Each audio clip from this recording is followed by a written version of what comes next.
Hey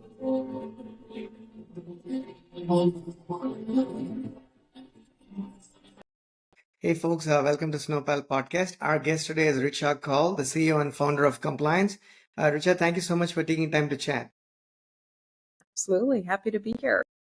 Could you give us a brief introduction about you and your company before we actually get into the topic? Yeah, absolutely. So a little bit about me, come from more of a consulting and public sector background. I have kind of a personal reason though for loving compliance. I'm a bit of a data privacy nut. In my personal life, I am very particular about making sure that companies, governments don't have more of my data than they need. And so started compliance as a way to more efficiently protect everyone's personal data by helping enterprises keep consumer data safe.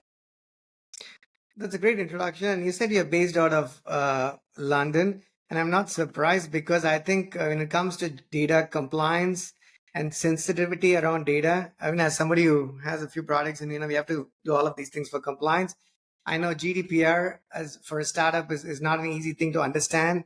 So I can appreciate that, somebody who's located in that part of the world probably, uh, is more sensitive to data, right? I think in the US, it's just my opinion.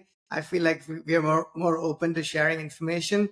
I'll share a quick anecdote, right? I was talking to somebody the other day and they said, it was actually a true story with he was talking to somebody who was Gen Z and, they were asking, hey, do you want this is exaggerated, but it's not totally deviant from the truth. They're like, hey, do you want a tall or a latte coffee or something at Starbucks? And then if you ask the person, can I get your social? They would actually be, yeah, sure, why not? Right? So it didn't matter that they were actually buying coffee. It's preposterous that they were more than willing to share all kinds of private data. And now, we have to sort of educate the younger generation that, what? Coffee was an exaggeration, but the real story was not far fetched from that preposterous example, right? So I think I just want to share that. I thought it was as ridiculous as it was. I wasn't surprised because I feel like I read that more and more of the next generation is willing to just dish out data. As long as you ask them a question, hey, what's your date of birth or what's this or what's that? It's something I noticed in the Jimmy Kimmel show as well, but I'm deviating. Sorry. Thanks for the introduction. I'm going to do a quick screen share of your company so you can talk, just give us an intro to that as well, and then we can jump into the topic. So let me pull up your screen here. Sure. And I'm happy to share a little bit as you're doing that. I think that going back to the mission, it's about helping enterprises really keep customer data safe by using AI and automation in a tailored way to manage their information security compliance and data privacy compliance. And I think we have to be very realistic when it comes to enterprises and how much they care about information security. Oftentimes their GRC teams, they really care. They really care about compliance and security. But many times, sometimes, executive teams, boards, they want to make sure that there's balance between the costs required to manage compliance and the outcomes. And so, compliance teams don't get endless budgets because they're often thought about as a cost center. And how do you create scalable, tailored compliance automation for these enterprises that has a dual benefit? It keeps customer data safe without breaking the bank. And it starts to turn the GRC team into a value center by reducing risk materially for the business. And that is the kind of dual-pronged approach that we take. And the actual tech, what does it do? It supports compliance management, audit prep, risk management, policy management, third-party risk management, and trust management. Perfect. And I'm going to take some notes as we go so I can have follow-up questions. I'm all right doing one of two things, which is talking to a person or taking notes. Doing both at the same time, that's not my forte. So sometimes, that's a challenge, but I want to do it to the extent because I need to capture some things so I can have a follow-up conversation around that. So, and I might ask you for the same thing more than once. My apologies. Yeah. No problem. One of the things you mentioned was compliance as a cost center, right? I want to start there, but before we go there, just to set the foundation, this compliance is an expensive proposition. By expensive, I mean it does cost money, right? So which means your clients I'm presuming, and correct me if I'm wrong, and just give us a brief introduction to the type of company that you work with. Are these like large enterprises, like, maybe mid-sized, maybe really large companies who can actually afford to spend dollars on compliance? Yes. So I think I want to rephrase the point slightly. It is expensive to not invest in compliance. It is much less expensive to invest in proactive compliance. That being said, of course, you have to always risk assess and risk weight the investment that you're making. So a smaller company like a startup probably isn't going to be spending big dollars on compliance because frankly, while of course they're always at risk for a data breach or a hack, in reality, they're probably not a likely target. And so their risk is reduced. Therefore, of course, to offset the risk, they spend less money. If you think about bigger companies, and I'm talking even mid-market companies, they are at direct risk of data breaches. They have more third parties, so they're at risk of data breaches driven by third parties. And every single time that you have additional risk added, the cost of proactively addressing that risk gets more and more appetizing and more useful. And so that's what I'm talking about when I say, linking actually relatively small costs to the value that it provides the business is just the beginning of starting to transform that conversation from a purely, this is added cost to, no, this is added value that we need to actually prevent costs in the future. Okay, fair points, right? Let me ask you. So it is expensive, meaning what you're saying is it's there is dollars to be spent on being compliant, but from a quote unquote expense standpoint, it's less expensive to be compliant because you don't want to get sued for millions of dollars because you are not compliant, rather than spend a much smaller percentage of that amount upfront to be proactive in being compliant, right? That's what you're trying to say there. So if I understood it correctly, let me just go one step further. What are the size of these? What is the typical size of companies that you expect or do you work with? Because I'm asking this as a startup, right? Where, when you have $2, you have to get things that are $10 worth done, and you don't even have those $2 to begin with. So as much as important as some of these things are, you cut corners not because you have to cut corners. You cut corners because you just don't know how else to do things. With that as the premise, what are the typical sizes of companies that you work with, or companies such as yourself might typically work? Yeah. So we actually work with companies that are ranging from about 100 million in revenue all the way up to actually Fortune 100s. There are a couple linkages that create the kind of ideal client for us. But we have clients across the board we have major league sports leagues in the US. We have Fortune 10 clients, Fortune 100 clients. We support a lot of healthcare organizations and hospital systems across the world. So we have clients who, again, common thread, they really care about compliance. That is where they are a perfect client. And of course, as I said, typically it's mid-market to enterprise. But the reason I want to call out some of the smaller end of that spectrum is because when you're even a startup or a smaller company in a very regulated industry, such as health tech, such as fintech, you actually start to see the exposure to more and more risk early on in the journey. And you care about compliance and security out of necessity more than a startup that, might be focused on retail tech or, more generalized SaaS, marketing tech, CRM, any of those kinds of things. And of course, they should all care too, but, the risk is higher, right? Like the consequences are higher. And so we actually see some more regulated industry companies come to us earlier in their journey because our tech is a lot more configurable, a lot more tailored than some of the kind of cookie cutter compliance automation that's out there. Does that make sense, Krish? Oh, it makes a lot of sense. Yep. Not that I don't have questions, but it makes a lot of sense. Okay. So you said $100 million and then Fortune 100 companies as well, right? So what percentage of, if you have, if that's something that is of interest, what percentage of their revenue should they be typically spending on compliance? So if a company that makes $100 million, what is that number? Because I'm asking this completely honestly, being ignorant of what that number might even be. Mm-hmm. So it's important to note that it's actually not linear, but the graph looks a little bit different than you would expect. rather than kind of curving this way, if that makes sense, it actually kind of curves this way.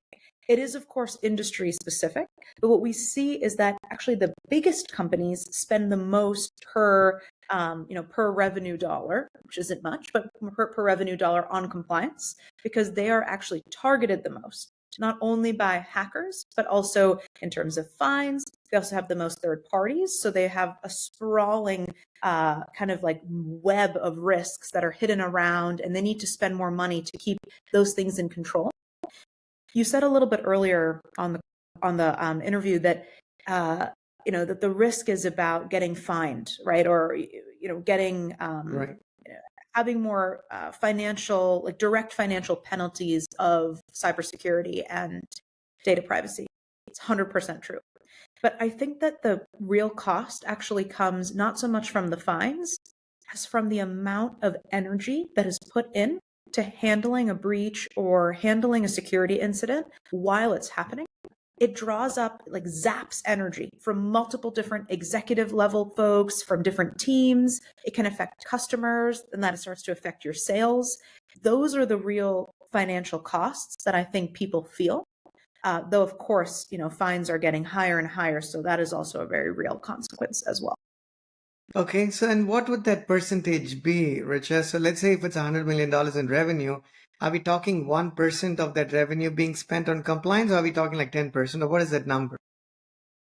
No, so I think at the lower end, when you're looking at that curve, at the lower end, you're realistically talking about probably it's a very small fraction. It's probably less than 0.1% that is being spent on compliance activities. And I think that number, again, kind of starts to increase as you go up the chain, but it becomes very industry specific. So it's hard to give a very specific range. No, that gives me an idea. So if it's 0.1%, so what you're saying is if you chose not to invest that 0.1% upfront, depending again on the industry, and I have an interest in fintech and we'll come to that shortly, you mentioned that the cost is twofold, right? One is the cost of the fines themselves directly as to what the government might fine you and whatnot. But two is the sunk cost, if you will, right? Meaning the teams that were working on something else now have to stop doing what they were doing. So there is a cost associated with that as well. I almost want to say that there's probably a third intangible cost, which is the trust that you end up losing, right? And again, some companies have to worry about that more so than others. I mean, I think there was a Microsoft breach or something not too long ago. And I think a couple of years ago, there was a CrowdStrike breach where the stock price plunged like $200 some, and now they're up all the way back. But that's reputation at stake.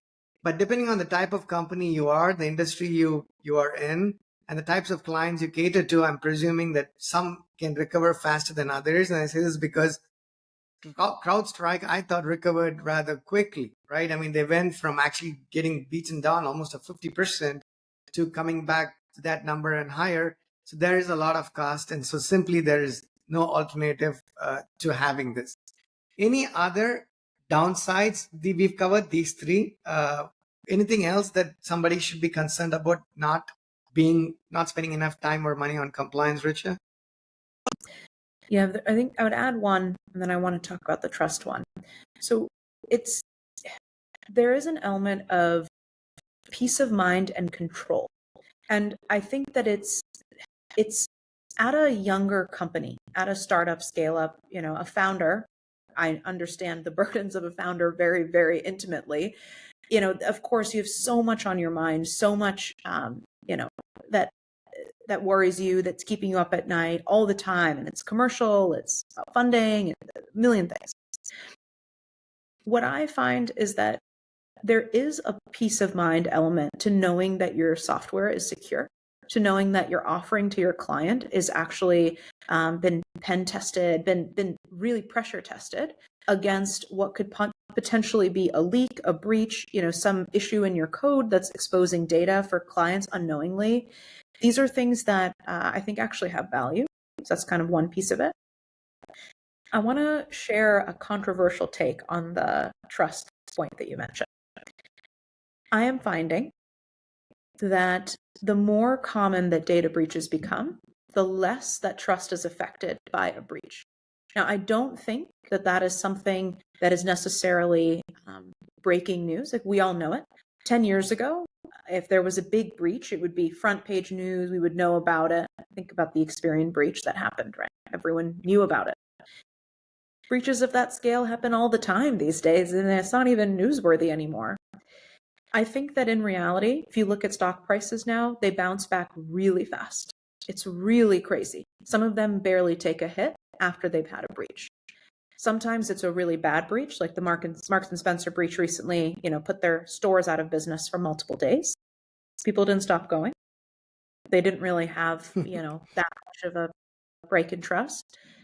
I think that, in fact, it's almost the opposite. I think that demonstrating compliance proactively builds trust, and people are starting to understand that if you have a breach after you've done everything that you can do and you've tried to be proactive, then that is becoming the cost of doing business. And I don't say that as a way to excuse companies that are not protecting themselves enough. I say that in an effort to not what we call breach shame, because right now it's very, very difficult to cover every single eventuality. But if you have a proactive compliance approach, you build trust on the front end, and you're more ready to deal with the consequences on the other side. And that limits the effect significantly of an issue. And again, I know I'm really in the weeds here, Krish, but this topic really matters to me because I think it's changing in front of our eyes and people are not really talking about it enough. No, great point. So what you're saying is that also because of a cultural shift per se? Now, at the top of the our meeting here, I mentioned an example that I read where somebody was willing to dish out a social security number. And what you're telling me here, Richa, is that people are more willing. And I get a mail almost every other day saying, Krish, somebody has access to your date of birth. And my first thought these days when they see date of birth is not that my PII information is exposed. I'm like, oh my God, are they going to think I'm old? I'm just kidding, right? So yeah, my thought process, the whole thing is changing because it happens all the time. Like you're like, yeah, sure, they got it. What do we do now, right? So do you think it's what would you attribute that to? Like you compared to 2 years ago or 5 years ago or 10 years ago, if companies are able to recover from breaches without being impacted, without their stock prices plunging as much as they probably could or should, why do you think that's happening, Richa? I've heard a bit of antipathy, towards the idea of people having one's data. So, for example, I'll tell my friends, don't you should reject cookies on every site that you go to. You should be careful of where you put your email address. Like, what's the point? They have the data.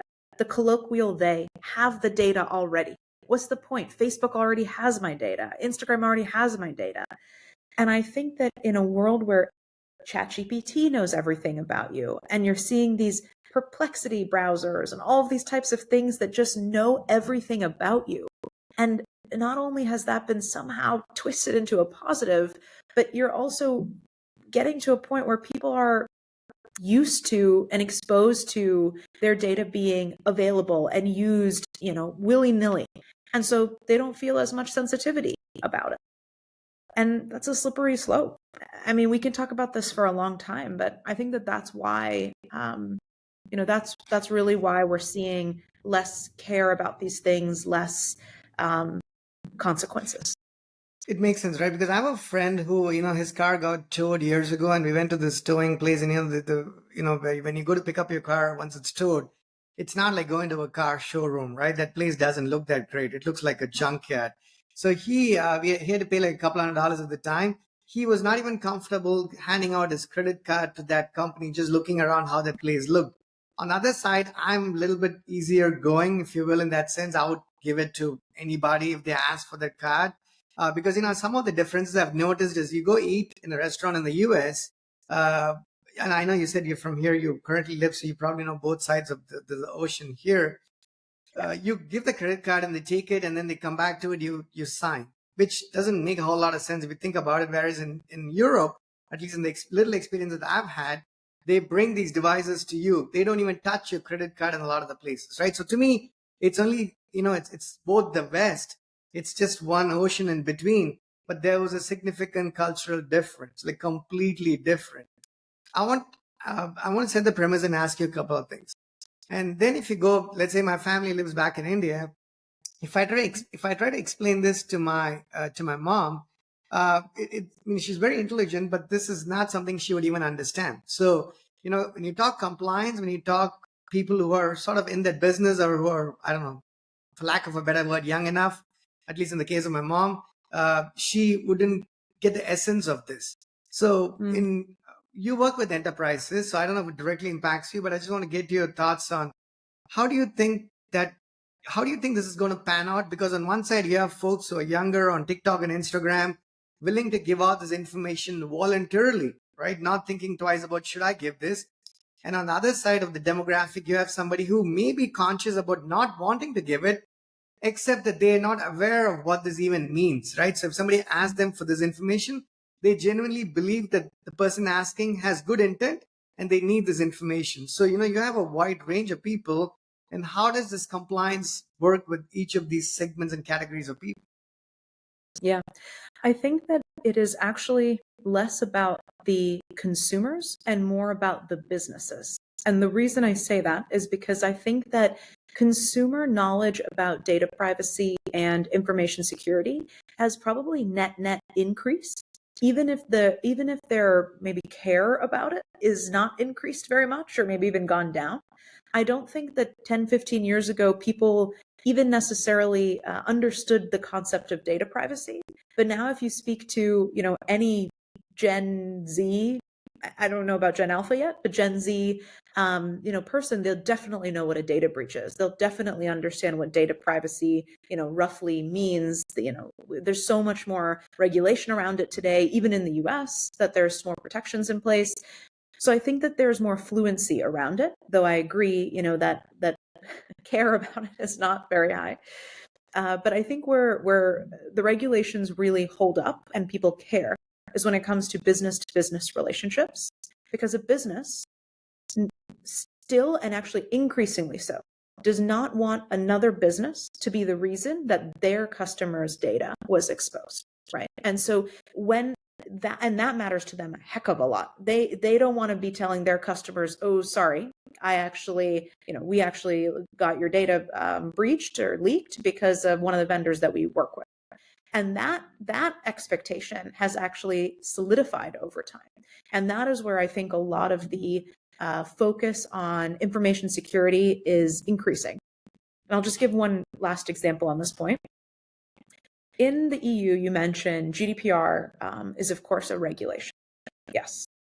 But ISO 27001, NIST CSF, SOC 2, those are not mandated by any laws anywhere, soon to be Germany, but nowhere else, right? And they are a market expectation. Not even something that, even as a startup, you can't really get very far in selling to businesses without one of those. That's the power of market expectation and the expectation of business to business trust. And do you see companies do the least minimum needed to satisfy the governmental regulations and requirements? Or do you see companies be more genuinely open to going over and beyond what's mandated? Love this question, Krish. Thank you for asking it. This is a fun one. So I think that there is a spectrum of government regulation, and there is a spectrum of company approaches to that government regulation. What I mean by that is that, a lot of GDPR, whether we like it or not, is about the spirit of the regulation. If you actually deep dive the articles, which I have done, there is, of course, some very objective mandates that are required, but a lot of it is actually more about, I'm not going to say a promise, but kind of the spirit of data privacy. You can interpret the language and the letter of the law differently based on how much you care, right? And that's just a fact. When it comes to companies and how they approach compliance, our name is literally compliance with a Y, and our logo is actually a greater than symbol and a check to represent doing more than checking the box. And that's what we promise to our clients that we will help them achieve.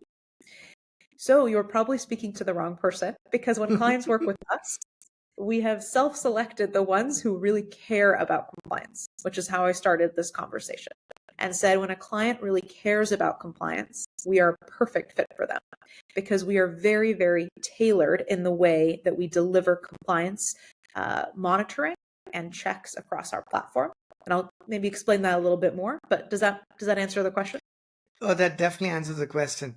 What I want to ask you is kind of shift gears a little bit, talk technology, right? Specifically, just to educate myself as to, okay, now I got a basic premise of what compliance is, why it's needed, how much companies are generally spending on it, where they stand, what services you provide, right? From a product standpoint. A couple of high level questions before we get a little bit deeper. Do you provide compliance to companies using AI to help you provide better compliance, or do you actually provide compliance to companies that are using AI to building their software, meaning that's one part of it, or do you do both? I have more specific questions, but I want to just get a high level idea as to where in these three categories that you actually fit in. Yeah, thank you. That was very messy, as we say in consulting. We do, it's a third one. We do both. And so it is not important to us what the company's product or services is. What's important to us is how much they care about being compliant and doing more than just checking the box against the market expectations and regulations that they deal with every day. Okay. So let's say I'm a company that is in the fintech space, right? So we do a few things. One of the things we do, Richa, is publish APIs on AWS Marketplace. We are currently starting to work on a fintech API and a product, right? So this is the first time we're doing something in that space. Typically, our APIs are horizontals. And as we've talked to more people in New York City, like the exchanges, it's been super overwhelming because, as a startup, we are used to having an idea and starting to write code, right? That's just the way we've rolled in the past. Right or wrong, that's just the way our culture has been. With the fintech product, we've recognized that there is a whole lot more we have to do, both in terms of affordability and knowledge before we can actually even get started with doing something, right? So with that said, let's say when somebody's working on something or somebody's built something and they're coming to you saying, Richard, can you help us either tell where we lack compliance or how we should be compliant, right? Here is my initial thought, and if you could just walk us through that. My initial thought is, you're going to be like, Krish, what do you guys do? Which industry are you in? Whether it's health tech, fintech, something else. You mentioned there are industries where compliance is probably, it's not unimportant. It's not necessarily just as important as some other industries, right? So like, what would your process be? Once you find out what the client does, depending on what that industry is, like fintech, health tech, and whatnot, do you go find out what compliance, what requirements they need to actually follow? And if that's the list, how do you go about telling if they are or are not compliant? And what does that process look like? And then we can jump into more specific technology, but I just want to get into that space. Yeah, great. So this is a slightly different case because it's a younger company in a very regulated space. In this case, I actually would almost recommend check the box compliance on our side because it is not, again, you always want to make sure that it's risk assessed, right? Like you want to make it make sense from a risk perspective. If the risk is not immediately very high, then the first step is about checking the boxes. And then we can later get to a point where we're doing more than checking the boxes. So right away, it's very simple from that perspective to say, hey, here are the requirements or here are the standards that you must comply with based on your industry, where you're based, and so on. We have all of these requirements actually off the shelf. And what we've done is we've used a combination of domain-trained AI as well as actual auditor and consulting expertise to change or, translate some of the requirements into plain English so that it becomes very clear, not only what does the requirement say, but also what do you need to provide to prove that you are actually compliant with this requirement. And all of that is listed out for you literally in a list. You can click into one, you get basically a page that pops up and it goes through explains to you what is required, what evidence to provide. It maps back to the criteria of the regulation, and then you can actually go and drag and drop or integrate directly to provide that evidence that's required for that requirement. Okay. So the next question I have is, so you said that there's legal terms and terminologies, right? That it's very hard to understand. You have a process to sort of translate that legal language or verbiage to more plain and simple English terms, right? Once it's translated in that language, I'm asking this question as a developer. Even that English language is just as difficult almost as a legal language if you give that to a developer, because they're like, hey, you know what, I have these list of points, I understand the statements, the sentences, but I still don't know how to tie that into the product that we actually sell. So how does that, what is the bridge between we went from the legal language to the rather simplified version that's in English, but how do you go from English to, okay, what does Snowpal do, what their products are, what does their code look like, and how do you identify the lack of compliance between those English sentences in the document or wherever it is to the product suite of that company, right? That the company offers. Let's say the company has only one product, not even a suite. What's the bridge between the two? Yeah. So for different requirements, where they are based on, let's say, code, or where they're based on other, tools as the source of truth, we're actually able to integrate with that tech stack and create, or actually provide off the shelf, and then you can configure it further, custom checks that essentially check the compliance at the source. So for example, we can integrate, with GitHub or GitLab and actually do checks on the code and some of the security configurations related to the code, as well as, checking for things like Dependabot being there and so on, to basically ensure that the implementation of the compliance requirement is in place without someone having to understand and then apply that knowledge to the specific system. Okay, so I want to dig a little bit deeper, as deep as we can go in the time that we have in the next few minutes. Is this can be very complex, I reckon, because the tech stack is even as a small company, we have we are a polyglot shop with a number of languages and frameworks and dependencies and whatnot. So even if you just took one startup that had 6 different languages and a number of different technology stacks, I'm just trying to think how this is very interesting and complex at the same time, right? Because you have to use some of these tools. You mentioned Dependabot, a lot of these tools that you can integrate to tell what's happening and what's not happening. But as a company that builds software, we typically have some of those engineering compliance dependencies, if there's even a right combination of words, in place, right? Like we would have those tools to tell if the libraries that we're using and the versions of those libraries are actually compliant, or if they have security vulnerabilities. But where we seem to lack, at least personally speaking, is what the government requires. It's beyond what these libraries might actually track. I know this could be a little abstract, but does that kind of make sense what I'm trying to ask there? Yes, but what I would say is that again, let's go back to what I said about the letter of the law, right? A lot of these standards are not so prescriptive that they're trying to go that far beyond some of the security best practices that that a typical engineering team would find. I think it's about making sure that the scope of those is complete, that they're applied regularly, that you are actually following the recommendations, that you're kind of actioning the findings. Those are very genuinely a lot more of what these standards are testing for.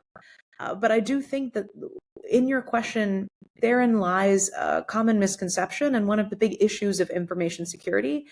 It feels like a burden, and it feels so confusing and heavy because most of the time we let it feel that way, right? Like we don't make it practical. We don't say, how can we apply this standard in a way that works for our business, rather than making it feel like some unattainable, perfect standard. When I've read a lot of these standards, it genuinely is not asking for that, right? It's asking to say, you don't need to have vulnerability-free code.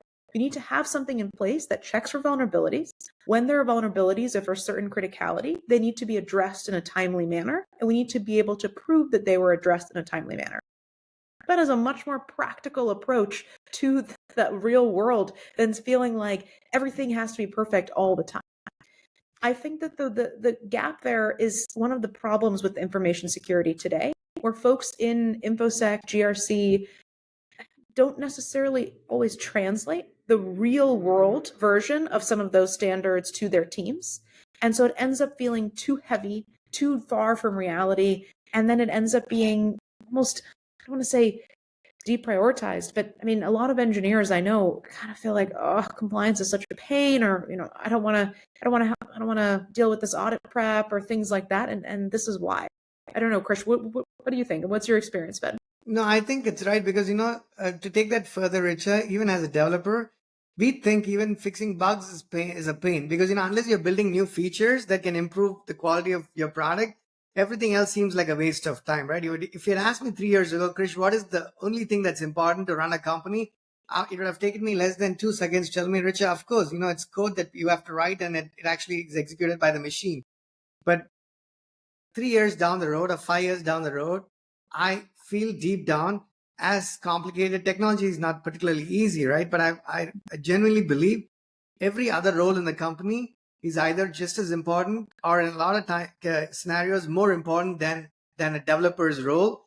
And when I talk to other developers today who have not actually either started a company just as yet or happen to be in the space of writing code, they genuinely believe that is the most difficult thing to do. And I tell them, you know what? If you think writing code, I'm even talking pre-AI or pre-Copilot or pre-vibe coding days.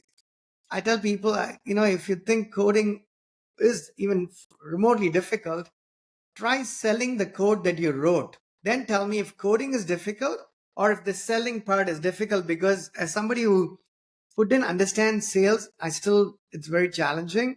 I would have been ignorant, saying, you know what? Yeah, we build great software. Somebody's going to break through our front door, grab it and go, right? Why do I have to do any selling at all? Till you build it and then put it out there. And then you recognize that, OMG, right? Looks like this world is a large place. And then you have to start learning other things about things that you're not comfortable doing. I think compliance is I see it akin to that because you mentioned, right, it is expensive to not be compliant, period. You're going to be pulled back. And I don't know what it means. Like if you took CrowdStrike as an example, I'm just speculating here. Sure, their stock price came back up, but if they didn't have that violation or what is it, the breach to begin with, perhaps they may have been in a slightly different place for all we know, right? So it is certainly important to get that done. The one thing I do want to ask you is the technology part of it, right? Richa, if you could just educate me and us in this process, because, when you go from one stack to another, even as a polyglot engineer, there's a certain mental adjustment that we have to make because, a lot of times I end up writing Ruby code like Golang and Golang code like TypeScript or something because you've just been doing that the last 3 days and you change gears and you recognize you're not doing it right. As a company that's on the outside, you have to go in ignorant to begin with because you don't know what the company's products and code bases look like. How is that journey of, hey, you know what? There are 15 things the company does. I need to break it down to one at a time. And I need to have a team around this to go about assessing their compliance, identifying discrepancies and violations, potential breaches, prioritize what's more important, what's less important from your perspective, from a regulation perspective, but also from a client perspective. Because you could say, Krish, this is so important, you need to fix this. I could be like, Richard, this is not even an important feature for us, so we'll drop it. Fixing it is more expensive than dropping it, right? So how does that relationship work between your company and a client? Because their sizes vary, their technology varies, the industry varies, and I can just see how, quote unquote, simple your job can be. So please educate us as to what that journey could be. Great. Just want to really keep in mind that we are a software provider, not a services provider. And so we really tee up a client to be able to deal with some of this on their own. And that is actually the power of not only AI, but of the custom approach that we have taken to our platform and the level of configurability that we provide. So as an example, in a lot of platforms that were around before us, everything was very cookie cutter. There would be a requirement, and then there would be a fixed standard compliance check that ran for that requirement. As you just explained, that doesn't work. And those companies are still doing it that way today, by the way. And maybe it solves 50, 60% of any given company's, compliance needs, but it can't go the 100% because the way that we manage compliance is different from you, is different from the next company, different from the next company, right? It's just because our products are different. So obviously the way that we manage our security and privacy has to be different. And so it's actually about creating a custom compliance agents, custom integrations, which we have built in a very modular way to be able to be customized. And what that does is it allows you to set up your own custom compliance tests. So you see the requirement, you understand, okay, this is where the data is, and you can kind of tune the compliance check barometer to where it needs to be for your org. You can create custom criteria, custom compliance checks, tests for your org, and even rank them. Like, oh, this is going to be, this is a high level issue. This is actually kind of a low level issue if it comes up. So that is actually one of our unique value propositions in the market is custom compliance. Perfect. We got about 10 minutes or so, right, to go, maybe 15 tops. I want to switch gears. So this is great, the whole conversation. Thank you. But I want to kind of completely shift gears from compliance, from Richa, from what you guys do, from what we do, and talk about something a bit more generic, right? So apologies for the dramatic shift in topic here, but it's important because it's something that's of interest to not just our audience, but people in general. Let's talk about AI, right? Let's talk about the impact. Let's talk about, folks getting into the workforce. Let's talk about some of those things, right, that people are generally curious about. The first question. So treat this as like a rapid fire, 10, 15 minutes, Richa. I just want to get your thoughts and I want to go through a list of these. I haven't jotted these questions down, so I'm just going to throw them out as they come in no particular order. The first thing is, as you work, solving problems that you are doing on a daily basis, on a weekly basis, how much has AI changed the way you do things? Is it 100%? Is it 80%? Is it 50%? Is it 10%? The way that I personally do things as I'm working through everyday life. You and your team, sort of, in solving and approaching, going about solving problems and the functionality that compliance as company provides, right? Just if you were to just summarize it for your company, yeah. We all have a mandate set by me, our COO, and our CTO to use AI every single day. And it should be used in not only every function, but in every workflow where we feel that there's repeatable manual tasks that are taking up too much time. So in that sense, I would say that AI is used in a lot of what we do, and it should be, because it's essentially a force multiplier as of now. And it allows you to do much more work than you could do before. It allows you to check and create and pressure test in ways that we haven't been able to do with so much frequency and at such speed. And so it's a really important tool. The reason I asked the question is because I think underlying it is something that I'm worried about, which is that it is at its core an input. And I think that a lot of folks that are younger in their careers right now are over relying on it as a core rather than as just an input to what they really think and believe and put forward. And I'm worried about that, which is a whole can of worms conversation, but I just thought I would bring it up as you. No, that's actually an important point, and that is one of the things I was going to ask you, just not in that order. But since you mentioned that, let's talk about that. And a quick background is, let's say, calculators. Let me take a preposterous example. When you go to the grocery store or when you talk to a realtor, when you're looking for a house, they have these percentages as to what your, borrowing rates should be and whatnot. And I would, we were taught to just do this mental math growing up in India. It was just convenient, right? It's not because we didn't have calculators. I mean, sure, we have had calculators for as long as they've been around.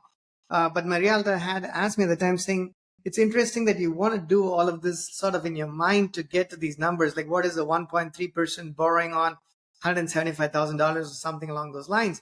You've got the calculator, so you should just use it, right? That's a better way of doing it. I've never come to terms with that because I actually think pulling my phone out and using the calculator to actually arriving at that approximate number to having those conversations is actually detrimental to my progress and productivity, despite the fact that the calculator is a better tool, right? It does it more accurately because sometimes you don't need those levels of accuracies. You just need the speed at which you're able to make those decisions.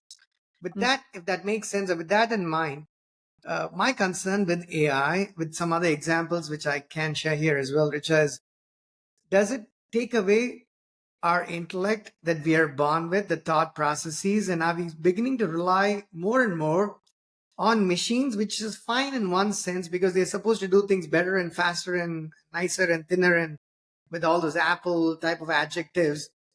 But does it make us poor in actually becoming problem solvers? And if that's true or false, I want to get your thoughts as the first part of the question. The second part is, if we become lesser problem solvers by virtue of relying on these tools, I feel like the only skill that we can have to compete against robots or any kind of bots and automation and AI is the ability to think independently to solve problems better. If we end up losing that skill as well, what are we left with to actually being able to compete, right? So I just want to get your thoughts on both of those things. Yeah, I'm honestly most worried, Krish, about the younger generations because they are growing up right now with AI and that next level of tech available to them to the degree that they're not building the foundational skill sets themselves necessarily, right? And I think that that is actually the most concerning. I think for those of us who have been lucky enough to grow up building those skill sets and have, entire careers before AI came forward and where we had to really do a lot of thinking and pushing for ourselves. I think we've built up so much muscle that it's going to take years, if not generations, for it to go to fall to the wayside. Although there is, the scary level of tech reliance, which is a sort of a separate conversation. When it comes to kind of the degradation of our problems, our own problem solving, because we're relying on AI, I think that I'm worried about the fact that folks are entering the workplace or they're entering their first professional years of their career with ChatGPT available to them to answer every question. And the reality is that without experience and real world muscle getting built up, you can't check ChatGPT. Like you don't have the pattern recognition or the exposure to pressure test what ChatGPT is saying to you. And so then you're taking it, again, not just as one input, which I feel lucky to have the ability to do, to be honest, not just taking it as an input, but maybe taking it at its word. And I think that that's where you start to get into a scary territory because we don't want ChatGPT thinking for us. I really see the value of it being an input though. But again, I was lucky enough to have built up a lot of problem solving skill sets during my time at McKinsey. It was pressure tested well into the night every single day. And so I feel like I really appreciate it. That's kind of my thoughts on it. I don't know what you think about that, Krish. Makes sense, but let's say you graduated from high school yesterday. Let's say Richa graduated from high school on November 4th. Would Richa sign up to go to college for a 4-year degree in 2025? It's a really good question. Now, Richa would, because that was what I was excited about. But I think, I have to ask, is college the answer? I don't know. I think that's a whole other question, right? Like, is maybe like apprenticing actually a better answer in this new world where maybe, some of that knowledge is available? I don't know. I think it's an interesting question. And I think that the liberal arts degrees actually start to become more interesting in college because they teach you more reasoning and they teach you more, problem solving. Whereas some of the hard skills, it may be better to go maybe a different route. I mean, this is again a big can of worms, but I just want to. I wish that I could really help talk to more young people about the value of building up those skill sets on their own and not using the faster easy way that is available to them so readily right now with AI and tech. Okay, and what should the moat? I know we got 4 minutes. What should the moat of or the unique selling propositions of somebody who's graduating whether high school or college or early years of their career be today? Because 10, 15 years ago, if you're a developer, if you wrote code better than somebody else, you had something that you could sell. If you could write documentation better, you could do it. You're more creative, that could be a selling point. Now a lot of these tools do a lot of that work.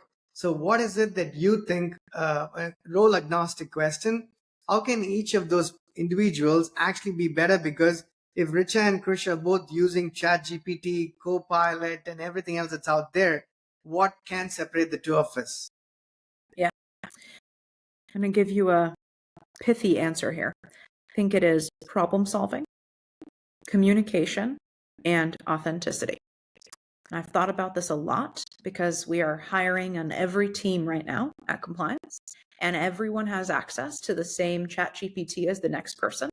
So now when I'm hiring, I need to think about these three things. Are they problems? Are they effective at problem solving? Are they able to communicate in a meeting to a client with the team? And are they authentic? And does that shine through? I absolutely love those 3 points. Lovely. I mean, I think those are 3 bullets that, if you had to pick the best 3, I feel like those could very well be. I think that is actually very, very nice. So thank you for sharing that. So as we come to the tail end of this, Richa, I have a non-technical question that I typically ask of a fair number of my guests. Before I go there, any questions that you have for me? Just Krish, this has been such a pleasure, and I would ask just a little bit around, as you speak with these guests and get to learn a little bit more from every guest that you have, what are some of the learnings about AI that have really stuck out to you in the last year? Do you have 5 minutes? I do, yeah. Okay. Brevity is not my forte, and I love talking. So the combination of those 2 things mean that it's very hard to end the conversation. I work from home too, so hardly see anybody. I'll answer the question based on 2 parts of 2 sets of experiences. One is working, or 3 actually, right? One is working for Snowpal, building products, right? That gives me a set of experiences. Talking to experts such as yourself on the podcast is enriching and gives me a different set of experience. And the third part is I go to a lot of the conferences in DC. We are a startup with limited ad budget. And when that's the case, you have to create content as well, right? So I try to find every occasion to create content. So I have to randomly walk the streets of DC in the hope that I stumble into somebody who's important. And you may or may not be surprised that DC has that opportunity. I actually can guarantee that I'll run into somebody and have a chat or a quick selfie with them. So these are 3 ways, and I go to these conferences, my team and I. Here's what I've learned by going to a recent conference where they had like about hundreds of Fortune 500 CEOs. There's a small room. They come and talk for 20 minutes, and you can hear it from the horse's mouth as to what this means. Here's my take. When I went to the same conference a year ago, Richa, a lot of companies were beginning to invest heavily in the space of AI, but they did not have actual numbers, whether they could share or otherwise, as to what the ROI on those investments were. They were, hey, we're throwing money or we're putting money in there. Things hopefully work out all right. 6 months down the road, when I went to the same conference, and 1 year down the road, it's a different set of founders, but they were all really large companies, right? You're talking like hundreds of billions of dollars, people running these companies. They were able to actually respond and answer to the return on investment on their investments, which to me was a dramatic shift in a 6-month time frame, where they were just putting money in there. Now they're able to actually say, I'm getting some value back. Now, as to how much value they're getting, that I think depends on the company. Like, Meta plunged like 14% last week because, Mark Zuckerberg has been spending hundreds of billions of dollars. I think the next year's capex is going to be like $100 billion or more. And that's a cost center for them, right? That's not, they're not making money directly through AI, unlike Microsoft or Google or other companies or Amazon. They're just using AI to make their engagements better, they increase engagement with the users. and increasing the ad revenue and the context sensitivity of those ads and where they're placed. So if Meta can be punished for spending $100 billion when they actually had a great quarter, it begs the question as to what this could possibly mean. You have one side where people believe that NVIDIA is going to be a $10 trillion company in 12 to 24 months, and maybe so. I mean, Jensen Huang is capable of doing that, right? If you hear him talk, you're like, yep, if I have to put my money somewhere, it could be on him. At the same time, the rate of adaptability of AI tools in companies by people, Richa, from what I've seen directly and indirectly, has not been anywhere near the pace at which these investments seem to be made by these large organizations. Because, we as humans have muscle memory. And, they say, right, even if you have 10 women, you can't have a child in 1 month, right? It takes 10 months to have a baby. So I think there is this time that we need to digest these tools to see what makes sense. Because there's a lot of companies that are in the business of providing AI. I reckon 75 to 85% of these companies may not even exist in the next 3 years, right? Because everybody's throwing money out there. So as a company that's using AI, that's leveraging AI or providing AI-based tools, I feel like the onus is on the leaders or whatnot, whoever you call them, to pick the right set of tools. And to me personally, I'll end my answer with, that's been the biggest challenge. Picking the right set of tools on AWS or outside of it or another Google or cloud, any other platform. So we know that that's what's going to help us in the next 3 to 6 months to a year to two. Has been very, very hard, because as a startup, I know that we commit to a tool. We don't have the luxury to get out of that tool 6 months down the road. That'd be a lot of time and money and everything wasted. So I think while on one side, AI is definitely helping productivity, on the other side, it's actually killing productivity, because some of us have to stop what we are doing to just be sure that we are picking the right set of tools, technologies, and frameworks for the next year, 2 or 5 years to come, which we didn't have to do a year or two ago. So I think the companies that I see being successful are not just ones who are going to drink the Kool-Aid of every AI tool that's out there, but trying to find a curated set of tools that make the most sense for your company and your people and your team and your clients. Because sometimes you could be spending a lot of money on an NVIDIA chip, where you could be spending a lot less money on an AMD chip, as just a random example there, right?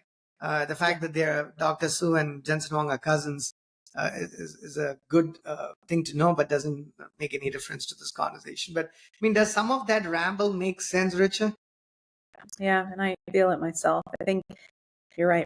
In some ways, we're just spending a lot of time thinking about prepping for choosing, the horses that might win the race. And it is, you're right. I have actually not heard somebody say that, is AI actually creating a hit to productivity, because we're all wrapped up in figuring out and spending so much time thinking about, how it's going to affect us, if we're betting on the right horse, tooling. And yeah, I agree. Thanks for sharing that. No worries. I'm going to ask you to share your closing comments. But my last non-technical question to you was going to be, what's your favorite food? Like, you know what I mean? If you have to eat something, comfort food, what's that single dish that you would go to? Just one. You only get to pick one. Pasta, probably cacio e pepe pasta. You're going to have to explain that, not just to me. Our audience is mostly in the US and Europe, but there are people in Asia and Southeast Asia as well. I understood the pasta part, but not anything that followed that. Cacio e pepe is basically oil, cheese, and black pepper on pasta, and it tastes delicious. So that is probably my comfort food go-to type of pasta. Oh, that's good. It's vegetarian, so that's good. I'm happy that I am vegetarian as well. So there is no sauce. There's no marinara sauce. You're just saying pasta and some oil, and you cook it essentially, Cheese, right? black pepper. Okay. Yeah. I'm not a vegetarian, but I do love cacio e pepe. Perfect. Which I think is good. I eat the same thing just without the cheese, but I can totally see that, and which is good. I was going to, every time I ask people, I think they're going to say one of the things that I have in mind, maybe so, and it's completely different. I think it's like completely different. And if you want to know the the answer I've gotten for the most part from the majority of my guests, whether they are in the US, in Europe, in Asia, Southeast Asia, Africa, or in Australia, no matter where, the most common response has been sushi. Yeah, that's been, I Really? would say, of everybody. And as vegetarian, there's only like one or two sushis I could buy at Whole Foods, which is I don't like seaweed either. So we need to find one without the seaweed and without the fish. So there's like two tiny pieces of avocado and cucumber. And I'm like, really? Can this be called sushi? But sure, if that's what Whole Foods is calling it, I might just, accept it. Yeah. That's Yeah. it. Okay. Awesome. Thank you so much for your time. Just your closing comments and then we'll call it wraps. Thanks, Krish. No, I've had a really wonderful conversation. It's really fun to talk about how AI is changing the world, why compliance matters, the reason that security should be more practical. So I've had a lovely conversation with you. Thank you for the time. Thank you. And again, folks, we had a chat with Richa Kaul, the CEO and founder of Compliance. I will include the link. We'll include the link to Richa's LinkedIn profile and your company and anything else that you want for us to include on the podcast. So if you're looking to be compliant, or you're looking to find out if you are compliant, or if you should be compliant, which Richa says you probably should be, you know who to reach out to, right? So again, Richa, thank you very much for taking the time. Until next time, thanks a lot. Perfect. Thanks, Krish.